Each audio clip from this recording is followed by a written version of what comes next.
Hello and welcome. My name is Samantha Francis, and in this masterclass today, I'm going to show you how to become a boundary queen for the woman who wants to wear her crown in womanhood.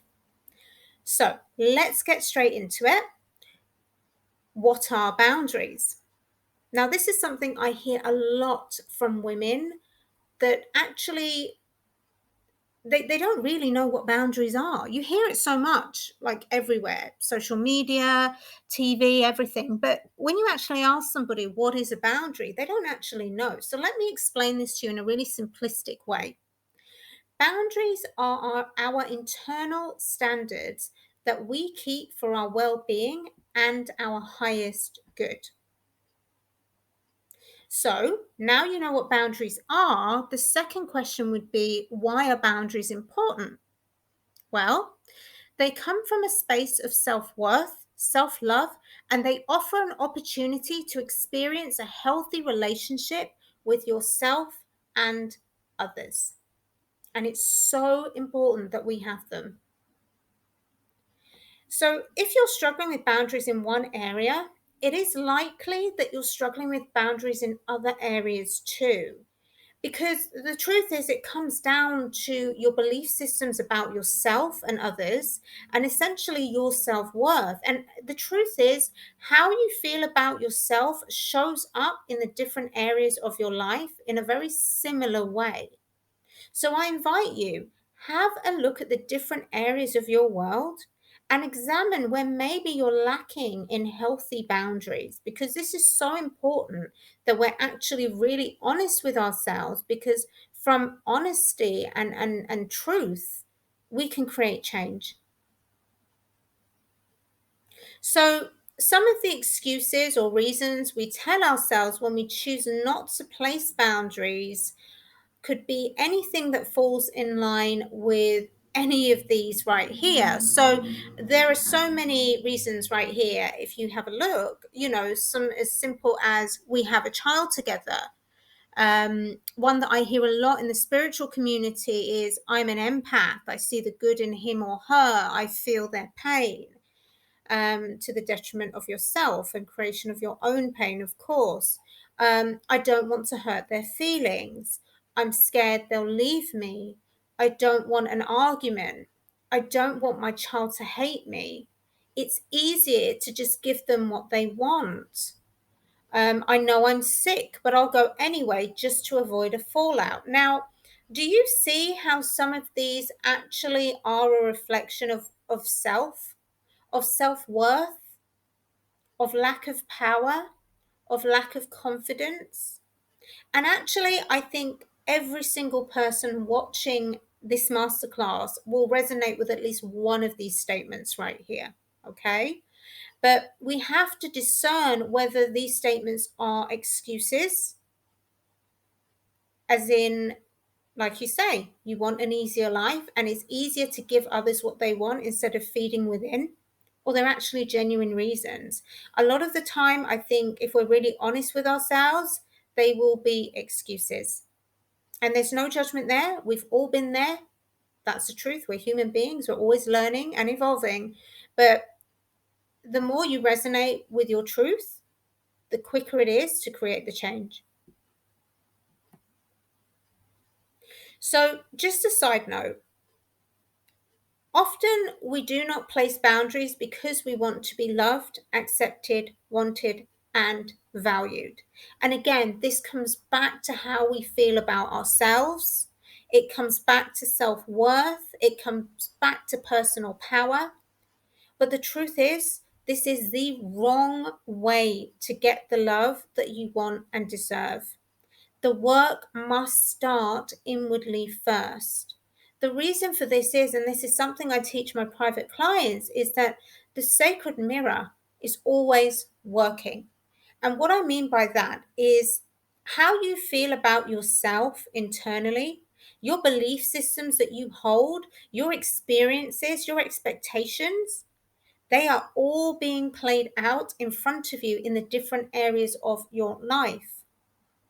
So, for example, If you don't feel good about yourself and you've been mistreated in the past by ex-partners, and you don't shift anything internally or work on your self-worth, you're likely to keep repeating a pattern of attracting in emotionally unavailable men or partners or people that just mistreat you, because there is a belief system there, there is an expectation there, and what is created is the mirror reflection back. When you love without attachment to the outcome, external validation, this means you can have a safe, loving experience with boundaries that are respected and feel good to you because you are filling your own emotional cup. So, again, it's always about the inner work, because without it, you're going to feel very lost in life. You're going to feel very taken advantage of. You're going to feel like you're just floating along, like you're there for everyone else's needs, whilst you disconnect more and more and more from your own. This is why lots of women in particular feel really lost, especially in motherhood, because they're giving, giving, giving, serving, serving, serving, but not pouring inwards. Okay. And it's a common thing to hear women saying, I lost myself in motherhood, or I've lost myself. I don't know who I am anymore. And that's simply because you've not been serving self. You've not been going inwardly. You've not been filling yourself up first. So, when might you want to place loving boundaries? So, here are some examples. When you're feeling irritated by a person or situation, when you are the only one who reaches out or suggests hanging out with friends, when someone around you behaves in abusive ways towards you, when you're feeling negative about yourself, when you're around particular people, when you feel you have to give in and that others' thoughts and feelings matter more than your own, when you feel depleted in energy and essentially taken advantage of. And again, I think we can all resonate with at least one of these situations here. So there are different types of boundaries, and I'm going to go through the main types for you so you have a better understanding of boundaries. So let's have a look at healthy boundaries first. So here are some examples. Being able to say no and respecting other people's no. So that's a big one. That is a big one, and a very interesting one as well. It's not just about creating our own boundaries and expecting people to respect them. We have to respect other people's boundaries too. Being able to change and shift boundaries depending on situations. So again, this comes down to knowing yourself, having a deeper relationship with yourself so that you can discern when boundaries may need to shift or change or adapt. Being able to maintain your boundaries and self when hearing the points of views of others. Being honest and clear with communications. So here's another type of boundary, and it's called porous boundaries. So here are some examples. When you struggle to say no, when you overshare, when you need to justify your decisions, when you people please, when you're too involved in other people's business, when you cannot respect people's privacy, when you're relying on other people's opinion of you, and accepting behavior you know does not feel good.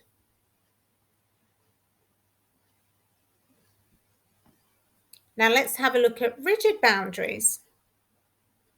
So rigid boundaries can look like a lack of close connections and relationships, unwilling to seek help from others, keeping people at a distance to avoid potential rejection, being protective, and from that you can come across as cold, disconnected, or detached. So just looking at the three main types of boundaries at the minute, which boundary group do you actually feel that you fall into? I can tell you now, for most of my life, I fell into porous boundaries. I really did, because I was never taught about boundaries. I just wasn't until I became who I am today and I delved into self-development and the inner work, that's when I learned about boundaries. But it was after going through a terrible time in my life where I had really porous boundaries and a lot of issues going on. Maybe you've got rigid boundaries. Maybe you've got healthy boundaries. But either way, it's good for you to know where you are and in what group you sit in, because from there, again, we can create some change. So, when you place yourself before others, let's really look into this. We're taught in society that putting yourself first is selfish and wrong. In some cases, this may be true, but the truth is, without placing ourselves first, we will always show up as a disempowered version of ourselves. Now, this is something that is really debated because it really does depend on situations. But if we just simplify this a little bit, if you do not place yourself as important, nobody else will. If you are exhausted and you are still overstretching yourself to be there for other people, to do things for other people, you're going to get burnt out. And you have to ask yourself, are those people going to be there for me when I'm sick in bed? Are they going to take care of my children? Are they going to get up and go to work for me so my bills are paid? We have to put ourselves first sometimes. Now, don't get me wrong. If you're in a situation with someone where they are consistently promising things and then letting you down, changing their mind, being very fickle, and it's actually a common thing in this connection, then that's something that you need to look into and discern whether or not it's something or someone that you want in your life. But the truth is, we always have to fill up our own cups first. Only then are we able to pour into others in the way that we deeply desire to. Right? So have a think about that. Because I'll tell you now, growing up, I was always told off for being selfish. If I was too tired to get up, if I wanted time by myself, if I wanted to do what I wanted to do, I was always branded as selfish and thoughtless. And to be honest with you, it's only now in my adult years that I look back and I think, well, actually, the same people that branded me like that were also the same people that had porous boundaries for themselves. And when I reflect back, I think, well, actually, I just needed time by myself. And that's something we should be taught to honor, not judge. And this is why, if we don't shift and change these patterns, they follow us into adulthood, in particular motherhood, where women feel guilty for wanting time by themselves. They've gone past the whole caring about if anyone else judges them. They're judging themselves. So it's so important that we understand that actually being selfish, being self-serving is needed. Before placing a boundary, it's also good to know what the potential consequences will be beforehand, because sometimes the truth is they will be needed. Not with everybody, but in certain circumstances they can do. And the truth is, if you are somebody that has had porous boundaries for a long time, it's going to be something that maybe the people around you find quite difficult to adapt to or take seriously. So with boundaries, you have to have some kind of a consequence to overstepping those boundaries. So how do you actually place a loving boundary? So I've included some examples here for different areas of your life that you can implement and get a better understanding around how to place boundaries. So the first one is boundaries and your child. So here are some key points to remember when placing boundaries with your child. So number one, get an understanding around the behavior. And this is so important because I think as human beings, we like to assume why somebody has done something, and often we assume the worst. And especially with children, It's really not like that. It's a case of curiosity more so than anything else. So having an understanding around the behavior is vital with anyone actually. Explain that you do not like the behavior in a calm and firm tone. Explain in the consequences of continuing said behavior. Implement and maintain the consequences if necessary. And something I've put right at the end of this, which is so important, is your consequences must connect. And I'll explain what this means shortly. So here's an example of boundaries and consequences that connect, okay? So I see you're not brushing your teeth when you know you're supposed to keep your teeth clean and healthy. If you remember, I have told you that if you choose to not brush your teeth, I will not be able to give you sweets. So now you've not brushed your teeth, I cannot give you the sweets. So do you see that in this example, the mum has already told the child what's going to happen previously? And that's stated in her response right here. But do you see how the consequences, and notice how I'm using the word consequence, not punishment or anything on that vibrational scale. It's a consequence. It is law. The consequences tie in with the behavior. So the reason for this is, and not many people realize this, is particularly with children, is that it has to make sense to them.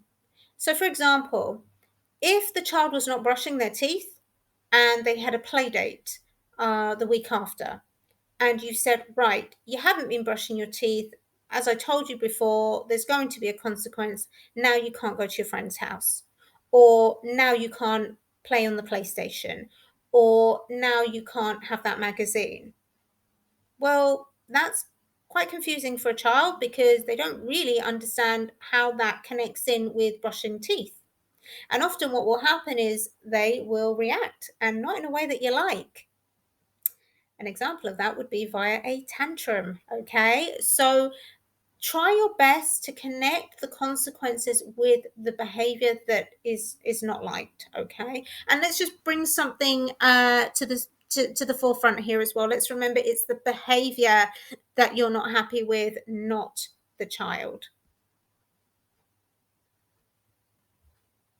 So here's another example. I saw you pulling on the curtains and now the curtain rail has fallen down. This is very dangerous and you could have been hurt. When you pull on the curtains, it puts you and others in danger. Please do not do this again. So just a side note as well. Sometimes consequences are not needed in every situation with your child. As long as the learning happens, that is key. So remembering that in consequences, we want to teach our child something. So this is why we move away from the old school method of punishment, because what does the child learn in that moment, really? And again, we have to look at the understanding and of the intention of the behavior. Was the child pulling on the curtain because they knew they're not meant to and they're trying to get you angry and get a reaction, or was the child playing on the curtain because they're genuinely curious because they are of that age?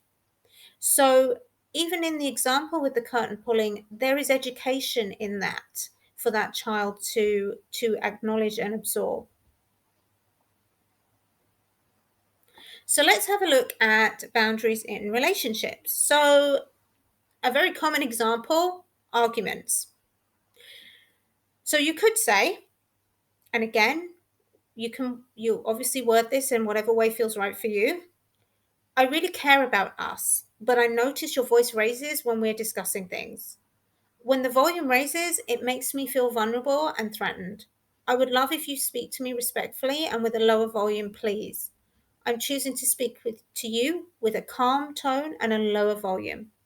So notice in this how we're bringing the attention to I care.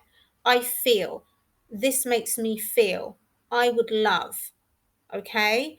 This is really something that is important in discussions or problem solving because it takes the responsibility off of the other person so they don't feel attacked. So in that moment, you're saying, I feel this, I observe this, I care for this. It's all about I. And that creates space for the other person to see it through a different lens and have a better understanding of where you're coming from. So here's another example. I can hear you raising your voice and behaving aggressively. Can you hear me shouting at you? I've asked you a few times now to stop speaking to me like that. So now I'm going to have to leave this situation as I cannot stand here while you speak to me disrespectfully. Now, you can also put in there, I'm going to leave this situation for 5 minutes so we both cool off. And it creates space for both people to just soothe the nervous system a little bit, breathe, really take in what the other person has said. But essentially, this is a consequence of the other person not acknowledging what you have requested previously. Okay. So, again, like I said, sometimes, especially in certain situations, consequences have to happen, but they don't necessarily have to mean punishment in any way. For example, in this particular situation, there is no punishment there. It's a case of, I'm going to walk away right now because I don't feel safe. I need to protect myself. I need to walk away for the best of both of us. So let's have a look at boundaries in friendships. And here's an example. I really love seeing you and spending time with you. For me to spend the best quality time with you, I need you to call before you turn up so I can make sure I can offer my full attention. Could you do that for me next time, please? So notice how it's not a case of saying, why do you keep turning up here unannounced? Why don't you ever call before you come? It's really stressing me out. The energy is very different. So, can you see that this is being spoken from a heart centered space? Remembering, I really love seeing my friend. I really want to spend time, quality time with my friend. I want to show up as the best version of myself for my friend. And you're requesting that that person honors that so that they can get the best time and quality of you. Now, let's have a look at this one now, and it's examples of boundaries with parents. Oh, this is a juicy one and something that is so common. Our parents, because they are our parents, can often feel like they know best. And they do see us as their children, even when we are adults. So a lot of parents find it hard to transition away from that. So here's an example. I notice you do not like to follow my rules when you come over. Is there a reason behind this that we can talk about? I really love seeing you, as do the kids. However, I would love if you could respect the rules in my home when you come over. Now, for some parents, this might bite a little bit because they've grown up with you being the child. They're the authority. They're the people in charge. And all of a sudden, it's like, whoa, role reversal going on here. But notice how this was worded. I notice. I notice you do not like to follow the rules. And this is likely to come from previous situations where maybe you've asked your parents to turn up at a certain time or not bring sweet treats for the kids. Or do you know what I mean? So notice the curiosity in this as well. Is there a reason behind this that we can talk about? So you're not saying, right, you haven't been following my rules and the things that I've asked you to do, get out or don't come back. It's, let's talk about this. Let's see if we can find a solution. And then you're stating the desire. I would love if you could respect the rules in my home when you come over. It's a much more gentle, yet clear, boundary infused way of communicating. And from that, you're likely to get a better response because the recipients won't feel like they're in defense mode. Well, the majority of people won't anyway. There may be some people that are like, oh, okay, I didn't really like that. And like I say, when you start placing boundaries, even your parents might find it difficult to adapt initially because you've been a certain way for a certain period of time. But this is why it's so important that you maintain it. So let's have a look at something else as well that I notice that people often confuse, which is boundaries and walls. You have to know the difference. So, for example, walls may look like protection from what you don't want, but they actually block you from what you deep down really want. Boundaries are to protect your energy and align with your self worth while still being open enough to allow in what you want. So, boundaries keep out what you don't want, but they're also open enough to allow in what you want. Walls, well, they just keep everything out. And that's not really what we want here. Walls can make you feel on the surface protected, but underneath leaves you feeling very misaligned and keeps you in pain. And that's the truth. Because when you build a wall, it's a wall for protection, meaning there's little work going on internally. Whereas boundaries make you feel empowered and aligned because you're going within, you're going into self, you're learning more about yourself, you're standing in your personal power. And when you're in your personal power, you don't need to build walls because you have aligned boundaries. So I ask you, have a real look at yourself and be really honest and say, do I have boundaries or do I have walls? So, what happens when you place boundaries? Well, some people, as we've already talked about, may not like it, but you must maintain them. Your kids will not like it. Those closest to you may not like it. But again, it's because they are used to you being a certain way and they just need time to adapt. And I'll be perfectly honest, sometimes people don't adapt. And that's where you may have to get rid of some people in your world. But the truth is, you only really want quality over quantity in your world because why waste energy on people or situations that do not respect you? Another thing that can happen is boundary guilt. So when we place new boundaries, what can also kick in is the guilt factor. Oh my God, I feel so bad. I'm telling them no, and they're going to think this. And so let's have a look at how we can soothe this, okay? So here are 5 steps to eradicate guilt and get you into a much more aligned space with your boundaries. You state your truth, okay? So you state your boundaries. When the guilt starts to kick in and you start to feel bad or selfish, which those words and feelings will come up because you worry that you've upset the other person, feel into those emotions and allow your higher self to step in. Ask yourself, where is this emotion coming from? What does this feel like? Does it feel like it's my inner child? Does this feel like I'm putting myself last again? What will happen if I give in? What will happen if I drop the boundaries? How will that make me feel? Do I like how I feel after giving in? Why am I placing boundaries in the first place? Remember your why.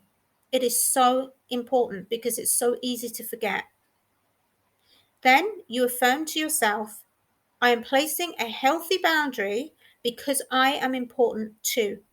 I matter and I can then show up as my best self. And then you can go and you can journal everything out and celebrate placing yourself first. And with journaling, it may not be for everyone, but for sometimes it's really useful when things come up, such as inner child wounding comes up or old experiences come up and you want to just write it out and get it off your heart onto paper. But either way, you want to celebrate yourself for stepping into your personal power.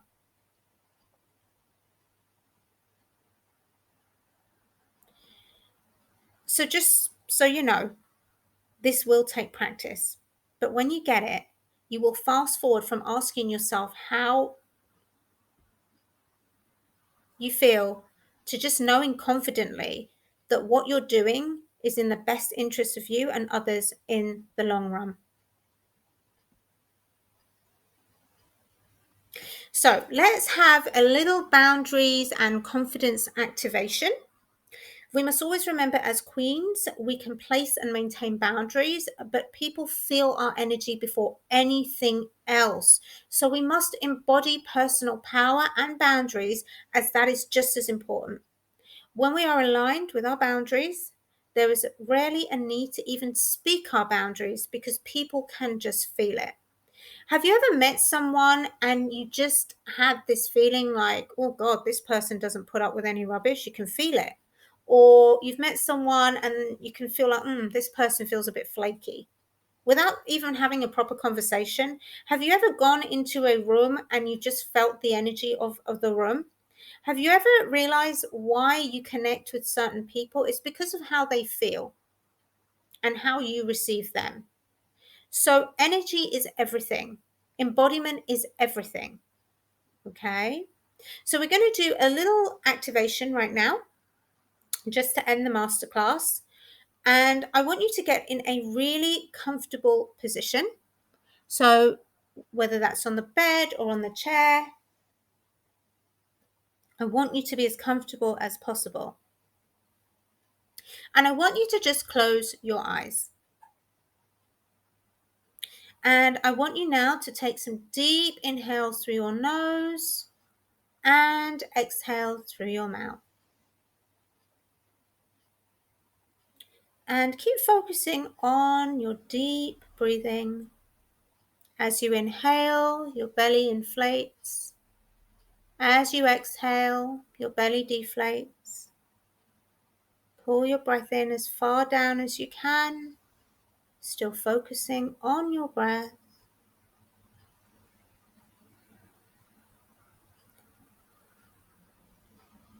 Still deeply breathing. And I want to bring your attention to your mind's eye with your eyes still closed. In your mind's eye, I want you to allow yourself to step into another reality, or what feels like another reality, where the highest version of you exists. The queen exists. You are the queen in this world. I want you to notice how you show up in this world. What are you wearing? How are you walking? How are you moving? How do you look? What things are in your world? Are there people around you? What does your home look like? Just whatever image comes to you. This is the highest version of you that, though it feels is in another reality, she already exists within you. This highest version of you has her aligned boundaries in place. She stood in her personal power with confidence and love and honors herself and others in her world. How does she speak? What does she do? What does her life look like? How does the highest version of you show up? How do people feel when they are around you? What impact do you have on people? Still focusing on your breath, I want you to bring awareness to how this version of you feels within herself. How does her life play out? What are her relationships like?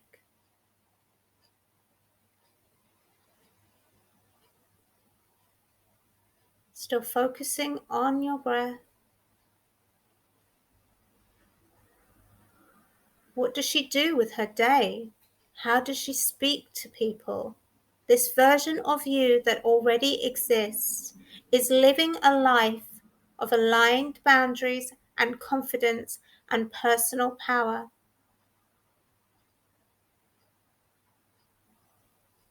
How does she move throughout her day, within her world? How do people respond to her? How does that feel? Do people respond to her with manners, respect, love, and honor? Yes, they do. They do. Is life easier for her? Yes, it is. Is she in a pleasurable, joyful, happy state? Yes, she is. Can you feel how she feels? Really tune into this with your breath. Bring awareness to any sensations in your body or any images, thoughts, or feelings that may come up. And really allow yourself to step into her world. Now, I want you to visualize yourself in this scene, you as you are right now. And I want you to walk up to this higher version of yourself, your boundary queen. And I want you to face her. And as you face her, she puts her hand out, and you put your hand out towards her, and you touch hands. And as you touch hands, her energy streams through your fingertips, up through your arms, your shoulders, your head, down your other arm, through your chest, your torso, your hips, your legs, all the way down to your toes. And you are embodying her powerful, loving, aligned energy, her queen energy. How does that feel to be loved, honored, respected? How does that really feel inside of your body? Still focusing on your breath. Feel that energy flying around, flowing to where it needs to go within your body. Take a few minutes to just focus on breathing this in. Just deep breaths.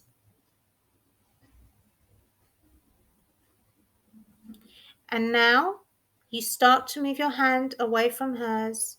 You place your hands in prayer pose and you thank her for her time and her energy as you walk away feeling embodied, invigorated, confident, and aligned. And you leave the scene in your mind's eye. Still focusing on your breath, deep inhales and exhales. As I count back from 3, you come back into the room. 3, 2,